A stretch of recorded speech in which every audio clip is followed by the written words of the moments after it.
Vídeo 2 del tema 5. Biomoléculas orgánicas. Bueno, y después de las biomoléculas inorgánicas, seguimos en la página 146 con las biomoléculas orgánicas, que son los glúcidos, lípidos, proteínas y ácidos nucleicos que iremos viendo a continuación. Estas moléculas orgánicas tienen una particularidad. Primera, que están basadas en la química del carbono, como vamos a ver ahora mismo. Y segundo, que pueden formar macromoléculas. ¿Qué es una macromolécula? Una molécula gigante, literalmente.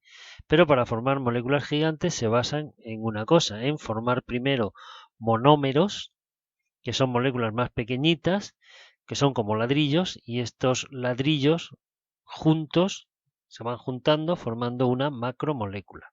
Estos monómeros se van juntando formando una macromolécula. Pero antes de seguir, lo primero que tenemos que hacer es hablar poco de la química del carbono, o mejor dicho, del átomo del carbono.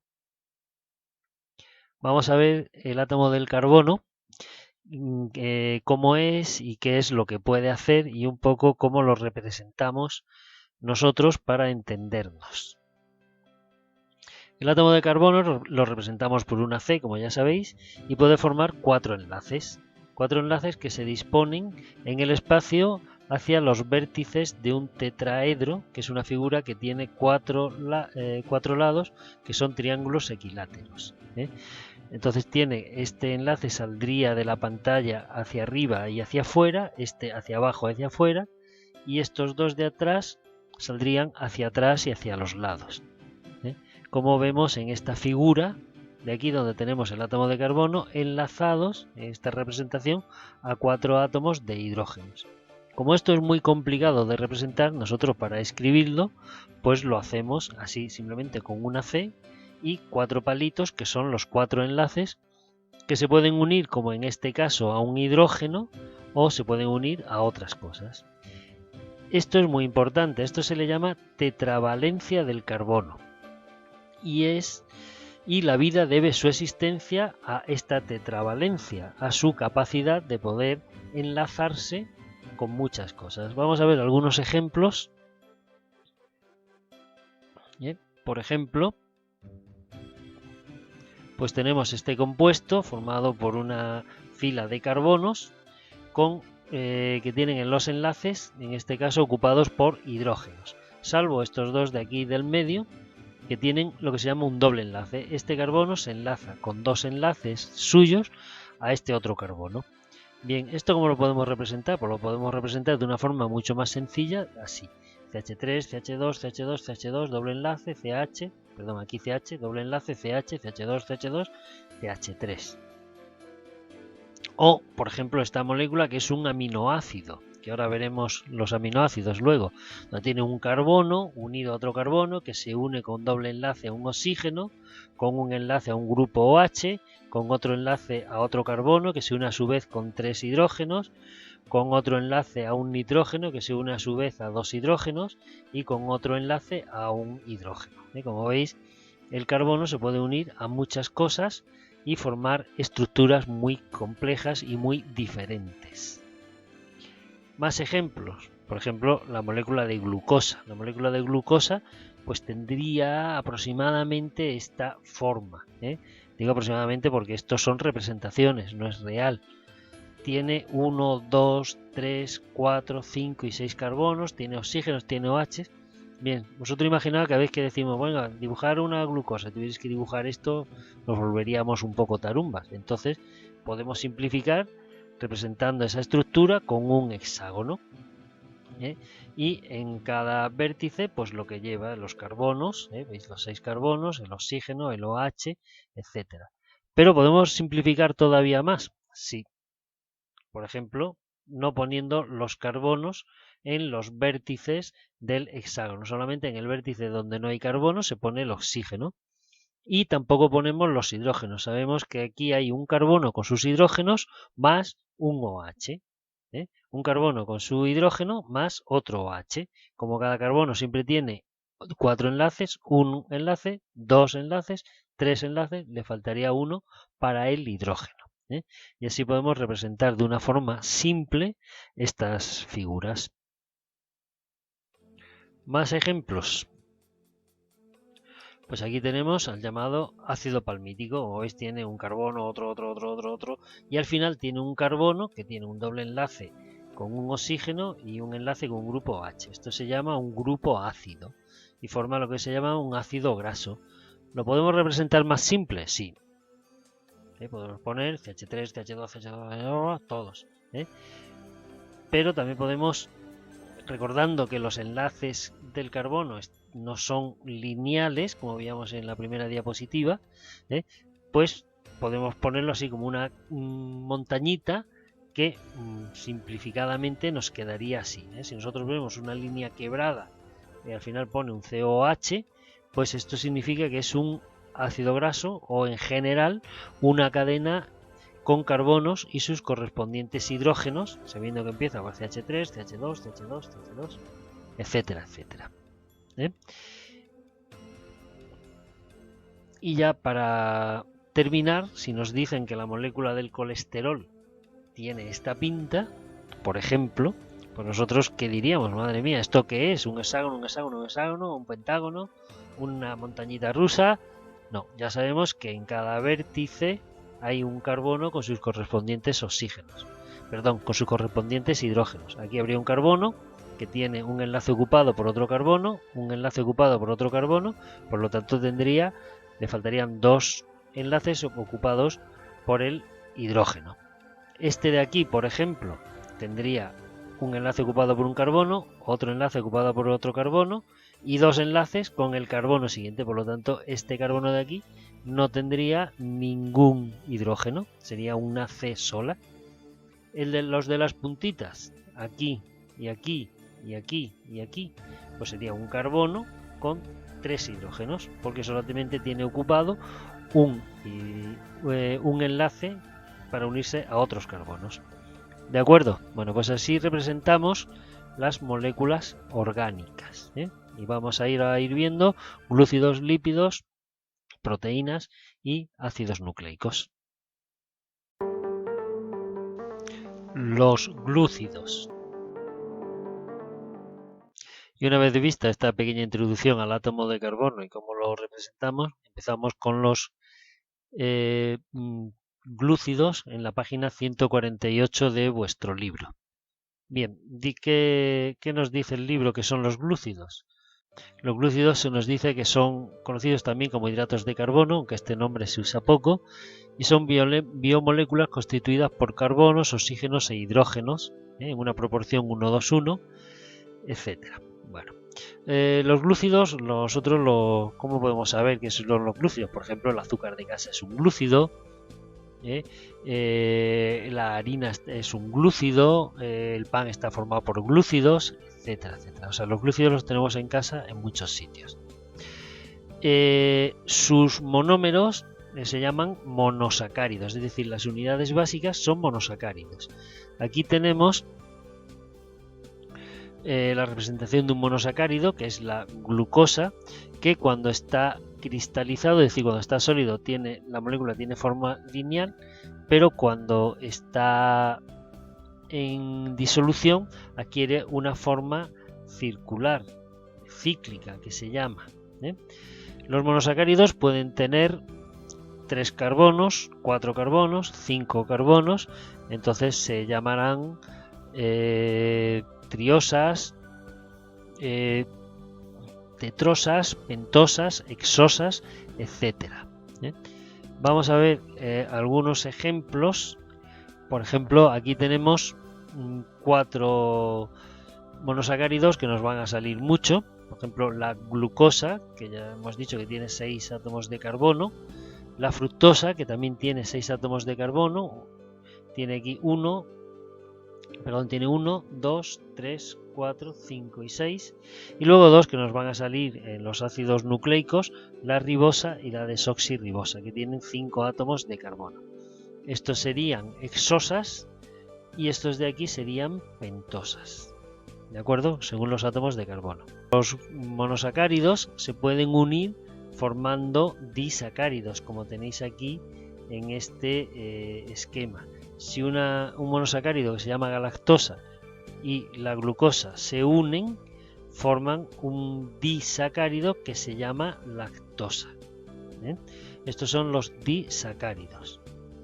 Y si muchos monosacáridos se unen, formarán los polisacáridos. Por ejemplo, el glucógeno, el almidón, la celulosa son polisacáridos. ¿Cuál es la función de los glúcidos en general? Pues principalmente tienen una función energética, es decir, proporcionan energía. El principal compuesto que utilizan los seres vivos como energía es la glucosa. Este de aquí, este hexagonito de aquí, es el principal combustible para obtener energía. Si está en forma de polisacáridos como el glucógeno o el almidón, pues entonces es como reserva. Los animales se reservan la glucosa que les sobra en forma de glucógeno y las plantas en forma de almidón. Y luego nosotros pues nos lo comemos en forma de patatas o en forma de harina, y transformamos, lo vamos cortando en glucosa y la gastamos, y si nos sobra pues vamos formando glucógeno que lo almacenamos.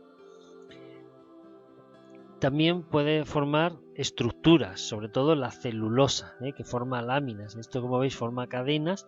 La celulosa forma unas láminas insolubles en agua, que es lo que forma el componente principal de la madera. ¿De acuerdo? Bueno, pues aquí tenemos, en esta paginita tenemos una breve introducción a lo que son los monosacáridos. Perdón, a lo que son los glúcidos en general, cuyos compuestos básicos son los monosacáridos. Los lípidos. Si nos vamos a la página 149, pues entonces vamos a ver los lípidos, esta pequeña introducción a los lípidos. Los lípidos son en general aceites, grasas, la margarina que tenemos en el frigorífico, todo eso son lípidos. La cera de las velas, de la que producen las abejas, también son lípidos. Los lípidos se caracterizan en general porque son sustancias hidrófobas. ¿Qué significa hidrófoba? Que repelen el agua. Mezclar agua y aceite es muy difícil. Y hay dos grupos de lípidos, unos que en su composición llevan ácidos grasos y otros que en su composición no llevan ácidos grasos. Un ácido graso, ¿qué es? Pues lo he dicho antes, es una cadena de carbonos e hidrógenos que al final llevan el grupo COOH. Este se llama ácido orgánico o ácido carboxílico.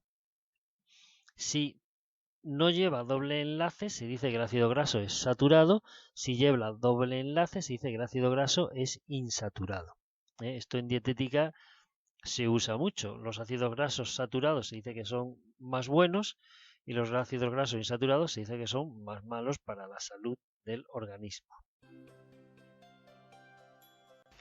¿Cómo se clasifican los lípidos? Pues si llevan ácidos grasos o si no llevan ácidos grasos. Si llevan ácidos grasos tenemos sobre todo los triglicéridos o grasas, luego tendremos los fosfolípidos y luego tendremos las ceras. Y si no llevan ácidos grasos, pues tendremos los esteroides. Los triglicéridos, dice tri, porque llevan 3 ácidos grasos, aquí hay un ácido graso escrito de forma simplificada, otro y otro, que se unen a una molécula de glicerina, que es una molécula de 3 átomos de carbono. Este ácido graso se une a este átomo de la glicerina a través de este OH, este aquí, y forman una estructura que se llama triglicérido. Bueno, los triglicéridos, que son pues el aceite de oliva, el aceite de girasol, las grasas, las margarinas, esos son triglicéridos. Otros lípidos que llevan ácidos grasos, los fosfolípidos, que son los componentes fundamentales de las membranas biológicas, de la membrana celular, de las membranas del aparato de Golgi, de la membrana de las mitocondrias, o las ceras, que las producen las abejas, pero también recubren las partes verdes y mucho fruto de los vegetales protegiéndolos de que pierdan así agua y de agresiones externas. Los lípidos que no tienen ácidos grasos, que no los tienen, que son los esteroides. Todos ellos se derivan del colesterol. ¿Recordáis el colesterol? Que lo hemos visto antes. Bueno, pues a partir de aquí, de esta molécula del colesterol, que es fundamental, aunque en abundancia es perjudicial para los seres vivos, sobre todo para el ser humano, se derivan una serie de lípidos que forman, pues aquí tenéis algunos, la vitamina D, los ácidos biliares, algunas hormonas, como las hormonas sexuales, los famosos corticoides que produce la glándula suprarrenal, etcétera. Bueno, pues entonces tenemos todos estos lípidos. ¿Cuál es la función de los lípidos en los seres vivos? Pues sirven como reserva energética. Si yo como mucho, pues la glucosa que no se gasta se transforma en glucógeno, y si ya se me ha llenado el hígado de glucógeno, pues entonces se forman ácidos grasos y triglicéridos y se guardan en los michelines. Otros ácidos grasos son estructurales, como los fosfolípidos del colesterol, que forman parte de las membranas celulares, de las membranas biológicas en general. Y otros tienen función protectora, recubren, por ejemplo, el corazón, recubren ciertos órganos por si hay un golpe que no le haga daño, y otros pues forman hormonas o forman parte de ciertas proteínas que se llaman enzimas y son fundamentales para los seres vivos. Las proteínas. Y seguimos con las siguientes biomoléculas, que son las proteínas. Estamos en la página 150 del libro. Las proteínas son unas macromoléculas formadas por unos monómeros que se llaman aminoácidos. Vamos a ver la estructura de un aminoácido, que la tenemos aquí, donde tenemos que un aminoácido está formado por un carbono llamado carbono alfa o carbono central, unida por un lado a un grupo carboxilo, a un grupo ácido carboxilo, que es un carbono con un oxígeno y un grupo OH, por otro lado a un grupo amino, que es un nitrógeno con dos hidrógenos, por otro lado a un hidrógeno, y por otro lado a una cadena que se llama una cadena lateral R, que vamos a ver aquí, la tenéis representada en rojo, donde tenemos los 20 aminoácidos que hay en la naturaleza que forman las proteínas. Dicho de otra manera, con estos 20 ladrillos, por llamarlos así, básicos, con estos 20 monómeros básicos, que son los 20 aminoácidos, se forman todas las proteínas que hay en la naturaleza, las proteínas de todas las plantas, las proteínas de todos los animales, las proteínas de todas las bacterias, y todas tienen los mismos componentes. Tener en cuenta que cada ser vivo tiene un grupo de proteínas que son propias de él solo. Entonces, ¿en qué se diferencia una proteína de la otra? Pues una proteína de la otra se va a diferenciar en cuántos aminoácidos lleva y en el orden que lleva esos aminoácidos. Aquí tenemos la estructura de una proteína. Cada bolita verde sería un aminoácido. ¿Y qué es lo que ocurre? Pues que las proteínas, conforme se van formando, se van fabricando, en la célula van adoptando una disposición tridimensional. Aquí se representa un poquito, que tiene esta forma, esta proteína en concreto tendría esta forma en forma de S, valga la redundancia, y esta forma y esta estructura de aquí en forma de anillo. Bien, esta proteína, vamos a suponer que es una proteína común en muchos seres vivos, en los humanos, en los mamíferos en general, o incluso en otros, siempre va a tener la misma forma. Siempre va a tener la misma forma. Siempre va a tener esta forma de S y luego esta forma de anillo. Esté donde esté en el ser vivo que esté. ¿De acuerdo? Esto se llama su estructura terciaria. La estructura primaria de una proteína sería la sucesión de aminoácidos. El primer aminoácido, el segundo, el tercero, el cuarto, que se va doblando en el espacio, adoptando una disposición tridimensional, y cuando ya ha adoptado esa disposición tridimensional, esta siempre es la misma. ¿Qué pasaría si nosotros calentamos esta proteína, por ejemplo, o le echamos ácido? Pues que estos enlaces, por ejemplo este que se llama un puente disulfuro, estos tres enlaces, o estas rayitas que se llaman puentes de hidrógeno, se romperían y la proteína dejaría de tener esta estructura tridimensional. Bueno, vamos a seguir en el libro.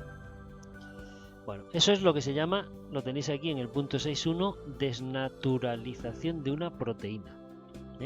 Es lo que ocurre, por ejemplo, cuando se hace un huevo duro. El huevo se calienta y lo que hemos hecho es destruir la estructura tridimensional de la proteína. Vale, vamos a ver algunas cositas de las que pone el libro. Dice, según el número de aminoácidos se habla de péptido, fragmentos cortos de menos de 10 aminoácidos, polipéptido si tiene más de 10 aminoácidos y proteínas si superan los 100 aminoácidos. Los aminoácidos se unen por un enlace que se llama enlace peptídico, lo tenéis aquí a la izquierda. Ya hemos hablado de la desnaturalización, lo importante que es, y aquí tenéis las funciones de las proteínas: estructural, transporte de moléculas, regulación hormonal, inmunológica, reserva.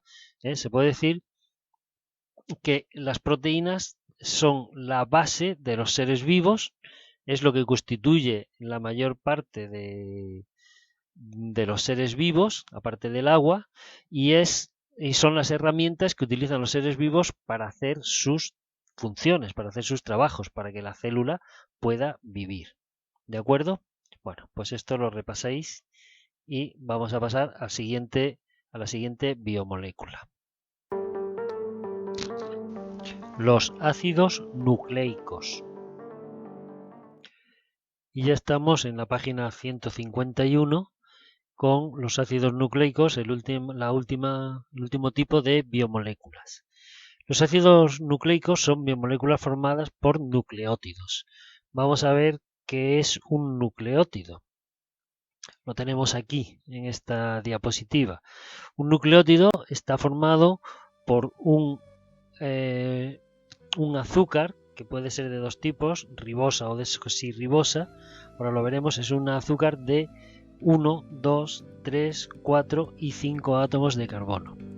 Un ácido fosfórico, que es un ácido inorgánico unido ahí a este carbono, y otro compuesto que es una base nitrogenada, que se llama base nitrogenada porque tiene carbonos, en cada vértice donde no hay nada hay un carbono, y nitrógenos. Esto se puede escribir de una forma más simple, o se puede representar, mejor dicho, de esta forma. Aquí tenemos la pentosa, el azúcar de 5 átomos de carbono con su oxígeno aquí, el ácido fosfórico con un circulito y una P en medio, y la base nitrogenada pues simplemente con una figura geométrica. ¿En qué se diferencia un nucleótido de otro? Pues hemos dicho que puede ser en el azúcar, pero sobre todo en la base nitrogenada. Aquí tenemos las 5 bases nitrogenadas que hay para todos los seres vivos. Estas que tienen 2 anillos, adenina y guanina, y estas que tienen un solo anillo de carbono, que es la timina, la citosina y el uracilo. Se nombran también por su letra: la A, la G, la T, la C y la U. Estas se llaman bases púricas y estas de aquí abajo se llaman bases pirimidínicas. Y aquí tenemos los diferentes nucleótidos que se pueden formar.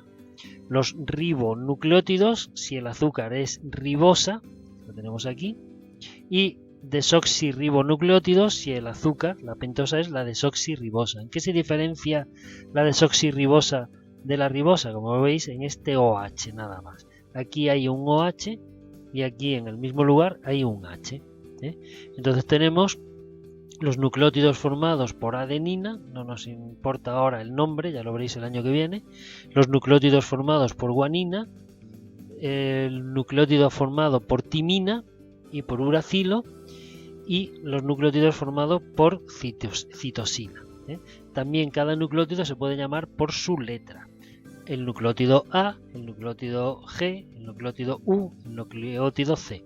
Y aquí igual el nucleótido A, el nucleótido G, el nucleótido T y el nucleótido C, diciendo si es ribonucleótido o desoxirribonucleótido. ¿Por qué aquí no está la T y aquí no está la U? Porque los ribonucleótidos no hay con timina y de los desoxirribonucleótidos no hay con uracilo.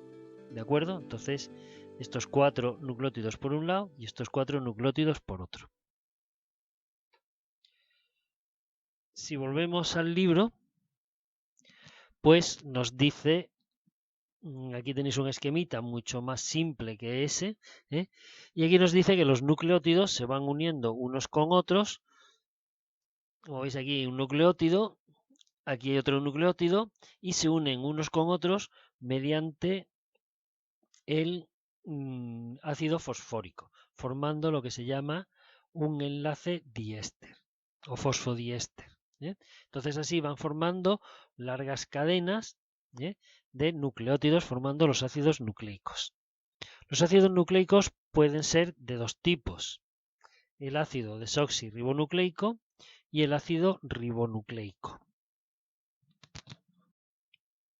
El ácido desoxirribonucleico es el encargado de portar la información genética, es decir, es el que dice cómo es cada individuo. Lo vamos a ver de nuevo en una diapositiva, que aquí la tenemos, donde vemos los nucleótidos, la cadena de nucleótidos, una digamos que está hacia arriba y la otra hacia abajo, boca abajo, donde se enfrenta siempre una timina con una adenina y una citosina con una guanina. Entonces, estas dos cadenas, que pueden ser larguísimas, el ADN de una célula humana, si se estira, mide 2 metros, se va enrollando sobre sí misma, ¿veis? Las dos cadenas, una cadena y la otra cadena de nucleótidos, se va enrollando sobre sí misma formando lo que se llama una doble hélice del ADN. Siempre hay enfrente de una adenina una timina, enfrente de una timina una adenina, enfrente de una citosina una guanina, enfrente de una guanina una citosina. Siempre. Esto permite que a partir de una cadena se forme otra cadena, que es lo que hacen las células cuando van a hacer la mitosis. Volviendo al libro, esto es lo que nos explica aquí un poquito, ¿de acuerdo? En todo esto. El ácido ribonucleico es el encargado de fabricar las proteínas, partiendo de las órdenes que le da el ácido desoxirribonucleico.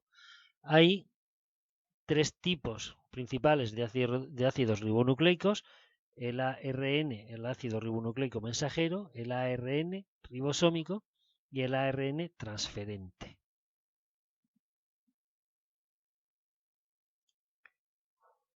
En esta diapositiva tenemos unos esquemitas de estos 3 ácidos. El ácido ribonucleico siempre es de una sola cadena. Esto sería la cadena de aminoácidos. Este sería el mensajero. Este sería el de transferencia, que es el encargado de llevar los aminoácidos hasta el ribosoma. Y dentro de la estructura del ribosoma hay una serie de moléculas de ácido ribonucleico que le sirven de estructura. El ribosoma es el que fabrica las proteínas a partir de las órdenes que lleva el ARN, que las has obtenido del ADN, siendo la herramienta que porta los aminoácidos el ARN de transferencia. Entonces tenemos aquí, para terminar, este esquema. El ADN es una molécula capaz de replicarse a sí misma. Es decir, el ADN forma copias de sí mismo. Cuando se va a reproducir una célula, tiene que copiar el ADN. El ADN dice cómo es la célula y, en definitiva, el ADN de un individuo dice cómo es el individuo. El ADN le da las órdenes al ARN. Eso se llama transcripción. Y a partir de este ARN, con el ARN mensajero, el ARN de transferencia, el ARN ribosomal, se fabrican las proteínas. Eso se llama traducción. Y hay algunos virus que pueden hacer el proceso contrario. Llevan ARN y pueden hacer una retrotranscripción a ADN. A partir de ARN se puede fabricar ADN. Pero como digo, esto solo lo hacen algunos virus. Y volviendo al libro, bueno, pues esto es lo que hay de los ácidos nucleicos. ¿De acuerdo? Esto junto con el complemento que hemos visto, que tendréis las hojas en la plataforma digital, pues tenéis todo lo que hay que estudiar. Y con esto terminamos este vídeo de las biomoléculas o principios inmediatos.